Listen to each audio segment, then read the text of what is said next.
నిజం న్యూస్ కి స్వాగతం. అర్హులైన నిరుపేదలకు ఇందిరమ్మ ఇండ్లు ఇస్తామని మహబూబ్ నగర్ ఎమ్మెల్యే శ్రీ ఎన్ఎం శ్రీనివాస్ రెడ్డి పేర్కొన్నారు.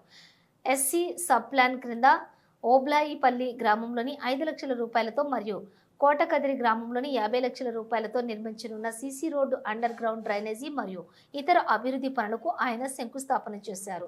అనంతరం ఆయన మాట్లాడుతూ, కాంగ్రెస్ పార్టీ అధికారంలోకి వచ్చాక ఎస్సీ సబ్ ప్లాన్ కింద కేవలం మహబూబ్ నగర్ మండలానికి 6 కోట్ల రూపాయలు నిధులను మంజూరు చేయించుకోవడం జరిగిందని ఆయన తెలిపారు. ప్రతి ఎస్సీ కాలనీలో కూడా వీధుల్లోని సీసీ రోడ్లు మరియు అండర్ గ్రౌండ్ డ్రైనేజీలను ఎస్సీ సబ్ ప్లాన్ నిధులు వినియోగించి నిర్మించనున్నట్లుగా ఆయన చెప్పారు.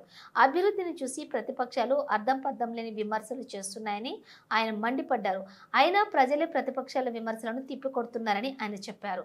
ఇది ప్రజాప్రభుత్వం అని, మేము ప్రజల దగ్గరకు వచ్చి ప్రజల సమస్యలను అడిగి తెలుసుకుని పరిష్కరిస్తున్నామని ఆయన తెలిపారు. అలాగే కాంగ్రెస్ ప్రభుత్వం ప్రజలకు ఇస్తున్న సంక్షేమ పథకాలను వివరిస్తున్నామని ఆయన స్పష్టం చేశారు. ప్రతి గడపకు సంక్షేమ పథకాలు అందిస్తామని మహబూబ్ నగర్ ఎమ్మెల్యే ఎన్ఎం శ్రీనివాస్ రెడ్డి పేర్కొన్నారు.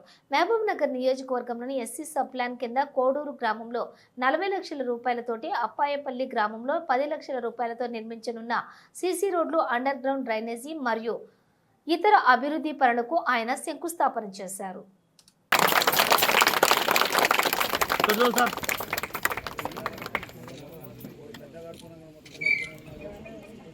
Okay sir.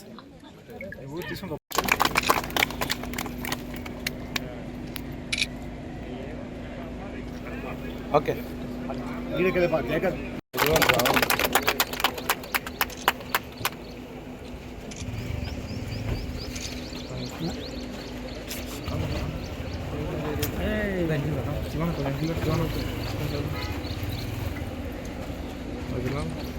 ఓకేనా? ఓకే. జై కాంగ్రెస్, జై కాంగ్రెస్, జై కాంగ్రెస్. సార్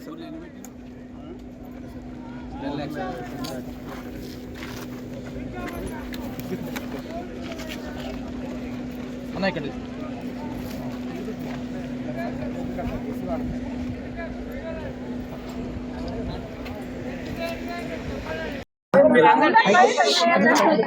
పది సంవత్సరాల తర్వాత మా కాంగ్రెస్ ప్రభుత్వం వచ్చిన వెంబడే ఎస్సీ సబ్ ప్లాన్ నిధులను విడుదల చేయడం జరిగింది.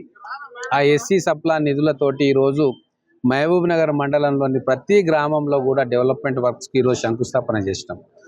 కేవలం మన మండలానికి, మహబూబ్ నగర్ మండలానికి 6 కోట్ల రూపాయలతోటి ఈ ఎస్సీ సబ్ ప్లాన్లో నిధులను కేటాయించుకున్నాము. ఎస్సీ వాడలల్లా, ఎస్సీ బస్తీలల్లా, ఎస్సీలు ఉండే ప్రాంతాలల్లా టోటల్గా సీసీ రోడ్లు కావచ్చు, డ్రైనేజ్ వర్క్స్ కావచ్చు, అవన్నీ కూడా చేస్తూ ఉన్నాం. గ్రామాలకు పోయినప్పుడు మా కాంగ్రెస్ ప్రభుత్వం ఇప్పటిదాకా ఇస్తున్న సంక్షేమ పథకాలు అన్నీ వాళ్ళకు చెప్తా ఉన్నాం. ఎవరెవరి పేర్లు రేషన్ కార్డు కోసం శాంక్షన్ అయినాయి, ఇంటి కోసం శాంక్షన్ అయినాయి, తర్వాత రైతు భరోసా కోసం ఎవరెవరికి వచ్చినాయి, ఆత్మీయ భరోసా ఎవరెవరికి వస్తున్నాయి, వాళ్ళందరికీ కూడా చెప్తా ఉన్నాం, వాళ్ళకి ఎక్స్ప్లెయిన్ చేస్తూ ఉన్నాం. ప్రతిపక్షాలు చేస్తున్న అర్థం పర్థం లేని విమర్శలకు వాళ్ళే జవాబు చెప్తా ఉన్నారు. 10 సంవత్సరాల్లో ఏమి కాలేంది, కాంగ్రెస్ ప్రభుత్వం వచ్చినాక గ్రామాన అధికారులు 1కి 2 సార్లు వెళ్ళి లెక్కలు తీసుకొని ఇల్లు లేని వాళ్ళు ఎవరెవరు ఉన్నారో మొత్తం కూడా పేపర్ల మీద రాసుకొని కంప్యూటర్లో లెక్కించుకున్నారు. దాంట్లో డబ్బులు ఉన్న వాళ్ళు, బంగ్లాలు ఉన్న వాళ్ళ పేర్లను తీసేసి ఎవరైతే నిజంగా పేదవాళ్ళు ఉన్నారో వాళ్ళందరికీ కూడా ఎలిజిబిలిటీ లిస్టులో వాళ్ళ పేర్లు పెట్టినాం.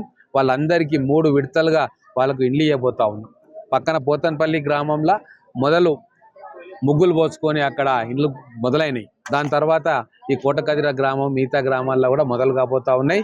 ఈ 1-2 నెలల్లో గ్రామాల్లో చాలా మందికి మొదటి విడతగా ఇల్లు శాంక్షన్ అయిన ఇండ్లు వాళ్ళు ముగ్గు పోసుకోవడానికి అధికారులు వాళ్లకు అనుమతి ఇస్తే ఆ 15-20 రోజుల్లో ఆ పని మొదలు కాబోతా ఉంది. కాబట్టి ఈరోజు మహిళలందరికీ కూడా చెప్తా ఉన్నాం, రైతులందరికీ చెప్తా ఉన్నాం, ఓపిక పట్టండి. అన్ని సంక్షేమ పథకాలు వాళ్ళ ఇళ్లకు చేరేటట్టుగా మేము ప్రయత్నం చేస్తున్నాము, ఒక్కొక్కటిగా చేరవేస్తూ ఉన్నాము. కొంతమందికి తెలియని వాళ్ళకు కూడా సంజాయించి చెప్తా ఉన్నాం. మహిళా సంఘాలు కావచ్చు, తర్వాత ఉపాధి హామీ కూలీలు కావచ్చు, లేదా రైతు కూలీలు కావచ్చు, రైతులు కావచ్చు, ఇల్లు లేని వాళ్ళు కావచ్చు, రేషన్ కార్డు కావాలనుకున్న వాళ్ళు కావచ్చు, వాళ్ళందరినీ కూడా పిలుచుకొని మాట్లాడి వాళ్ళకి ఏమేమి మేము చేస్తూ ఉన్నామో చేయబోతా ఉన్నామో వాళ్ళ లిస్టులు ఎక్కడెక్కడ ఉన్నాయి, ఎంతమందికి వస్తున్నాయి ఈ గ్రామాల్లో అని చెప్పి పబ్లిక్గా చెప్తా ఉన్నాం. ఇది ఒక ప్రజా ప్రభుత్వము, ప్రజల దగ్గరకు వచ్చే వాళ్ళ సమస్యలను విని పరిష్కరించే ప్రయత్నం చేస్తూ ఉన్నాం. ఇప్పుడు ఎండాకాలం వస్తూ ఉంది.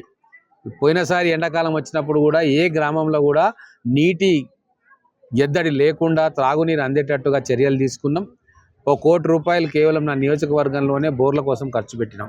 మళ్ళీ ఈరోజు కూడా మా నాయకులను అడుగుతూ ఉన్నాం, ఎక్కడెక్కడైతే వాడలల్లో కానీ ఏ బస్తీలల్లో కానీ నీళ్ళకి ఇబ్బంది ఉంది అంటే ఖచ్చితంగా అక్కడికి నీళ్లు పంపే ఏర్పాటు మన పైప్ లైన్ల ద్వారా కావచ్చు, ట్యాంకర్ల ద్వారా కావచ్చు, లేదా కొత్తగా బోర్లు వేయడం ద్వారా కావచ్చు, ఖచ్చితంగా తాగునీరు ఇబ్బంది లేకుండా ఈ వేసవి కాలం ఇప్పటి నుంచే ప్రయత్నాలు మొదలుపెట్టినాం. కాబట్టి అన్ని రకాలుగా ప్రజల పక్షాన నిలబడతా ఉన్నాం. కాంగ్రెస్ ప్రభుత్వంలోని మేము ఎమ్మెల్యేలము, నాయకులం, వాళ్ళను కంటికి రెప్పలాగా కాపాడుకునే బాధ్యత మాది. ఆ ప్రకారంగా వాళ్ళు కూడా అంతే ఆనందంతో హర్షం వ్యక్తం చేస్తూ ఉన్నారు. చిన్న చిన్న సమస్యలు ఉన్నాయి, ఒకటేసారి అన్ని సమస్యలు కూడా పూర్తి కావని వాళ్ళు కూడా అర్థం చేసుకుంటున్నారు. వాళ్ళకున్న సమస్యలను మాకు ఇస్తే రాసుకుంటున్నాం. ఎలక్ట్రిక్ ట్రాన్స్ఫార్మర్లు కూడా రైతులు అడుగుతూ ఉన్నారు, వాళ్ళకి ఇమ్మీడియట్గా శాంక్షన్ చేస్తూ ఉన్నాం. డీడీలు కట్టని లేని వాళ్ళని డీడీలు కట్టిస్తూ ఉన్నాం.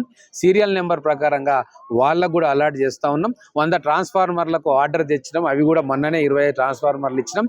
ఇంకో 25 ట్రాన్స్ఫార్మర్లు ఇక్కడ రాబోతూ ఉన్నాయి. ఇంకో 50 ట్రాన్స్ఫార్మర్లకు మనం ఇండెంట్ పెట్టినాం. ఇట్లా ప్రతి దగ్గర కూడా మా కాంగ్రెస్ నాయకులు ఉత్సాహంతో ప్రజల దగ్గర ఉంటున్నారు, ప్రజలతోటి పోతున్నారు. ఎవరెవరికి ఏ సహాయ కార్యక్రమం అందట్లేదో వాటన్నిటిని కూడా అందించే కార్యక్రమం చేస్తూ ఉన్నారు. కొన్ని ఇబ్బందులు ఉన్నాయి. రుణమాఫీ ఒక 5 నుంచి 10% మందికి కాలే. దానికి కారణం ఏంది అంటే వాళ్ళు 2018 కంటే ముందు లోన్ తీసుకున్న వాళ్ళు, లేదా 2 లక్షల కంటే పైన ఉన్న లోన్స్ తీసుకున్న వాళ్ళు, ఆ ఇద్దరు కూడా గైడ్లైన్స్ ప్రకారం వాళ్ళకు వర్తించవు. మేము చాలా స్పష్టంగా చెప్పినాం, 2018 తర్వాత ఎవరైతే లోన్లు తీసుకున్నారో 2 లక్షల లోపు కుటుంబం లోన్ మొత్తం కూడా మాఫ్ చేస్తా అన్నాం. అవి ఇంచుమించు 95% మేము మాఫ్ చేసినాం. మిగతావి కూడా ఏవైనా రాకుండా అవి టెక్నికల్ ఇబ్బందులతోటి పేరు వేరే రకంగా ఉండడము, లేకుంటే భూమి వేరే రకంగా ఉండి వాళ్ళు నివాసం ఇంకో దగ్గర ఉండడం, ఇటువంటి టెక్నికల్ కారణాలతోటి రాలేదు తప్ప ప్రభుత్వం ఇయ్యొద్దు అనుకుంటే రానివి కావవి. అందుకే ఇవన్నీ కూడా తెలంగాణ ప్రజలు, ముఖ్యంగా మహబూబ్ నగర్ ప్రజలు కూడా అర్థం చేసుకుంటున్నారు. మా గౌరవ ముఖ్యమంత్రి రేవంత్ రెడ్డి గారు మహబూబ్ నగర్ మీద, ఈ జిల్లా మీద, ఈ ప్రాంతం మీద ప్రత్యేకమైన శ్రద్ధ చూపించి ఇక్కడ అన్ని వసతులను కూడా ఏర్పాటు చేసేందుకు వారు మాకు పూర్తి సహాయ సహకారాలు అందిస్తూ ఉన్నారు. ఎండాకాలం లేకుండా ఎలాంటి చర్యలు తీసుకోబోతున్నారు? ఎందుకంటే చాలా కొన్ని గ్రామాల్లో కూడా కరెంటు కొత్త పెట్టుకోవాలి, 2 గంటలు అట్లాంటివి ఏమైనా నివారణ చర్యలు? ఇప్పుడు ఒకటండి, ఇప్పుడు మన ప్రొడక్షన్కు మించి కూడా ఈ గత 70 సంవత్సరాల్లో ఎన్నడూ లేనంత విద్యుత్ వినియోగం పెరిగింది. గత 10 సంవత్సరాల్లో లేనంత విద్యుత్ వినియోగం ఈరోజు 30%, 40% పెరిగింది. దానికి తగ్గట్టుగా జనరేషన్ కెపాసిటీ గత 10 సంవత్సరాల్లో వాళ్ళు పెంచుకోలే. అయినా సరే ఇప్పుడు కొత్తగా వాళ్ళు ఏవైతే మొదలుపెట్టినరో జనరేషన్ ప్లాంట్లు, వాటిని పూర్తి చేయడం కోసం, అలాగే కేంద్రంలో నుంచి వచ్చే గ్రిడ్ నుంచి ఏదైతే ఎలక్ట్రిసిటీ గ్రిడ్ ఉంటుందో దాని నుంచి అత్యధికమైన ఎలక్ట్రిసిటీ డ్రా చేసుకొని మన రైతులకు మ్యాక్సిమం ఇవ్వనీకే, ఎటువంటి విద్యుత్ కొరత కూడా లేకుండా, కరెంటు లేని కారణంగా పంటలు ఎండిపోకూడదు అని చెప్పి ఎంత ఖర్చైనా సరే విద్యుత్ను మిగతా ప్రాంతంలో నుంచి కొని మన రైతులకు ఇచ్చే ఏర్పాటు చేస్తూ ఉన్నాం.